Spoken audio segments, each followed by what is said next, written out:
In the past year or so, I have netted about $90,000 with $3 million in sales using this postcard campaign through Wise Pelican. So it's a small town, it's about 50,000 people where I currently work and live.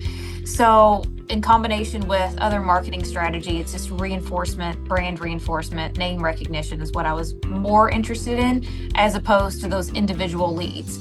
So while one postcard may not lend itself to an immediate listing or a direct point of contact, it's more or less saying that I am the person that you would want to call.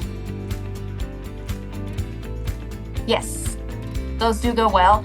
And those are the ones that I'll get decent leads off of. Instead of just sending it out there and hoping for the best, they are opening them, and I can see who's opening them and which addresses are opening them and how long people have lived there, their age group, their demographic, things like that, so that I can better tailor the campaign towards perhaps those individuals more so.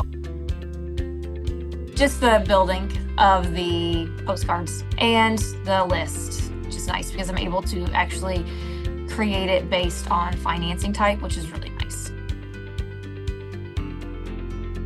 It gave me time back. I could just put the postcard in, put it on a campaign, and if it didn't work, at least my name is out there.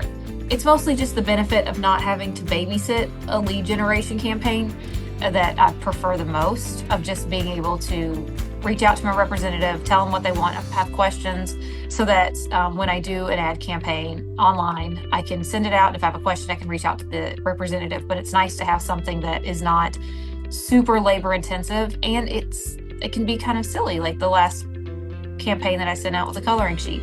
Sometimes I'll put recipes, sometimes I'll just put crossword puzzles, like things that are silly enough that it'll catch your eye, so that it doesn't look like it's something that you can, you just throw away immediately.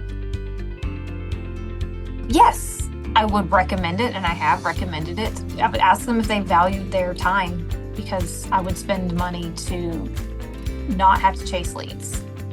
From when I was purchasing leads, I would spend at least 3 hours a day fielding calls for leads that I had purchased that could potentially be a dead end.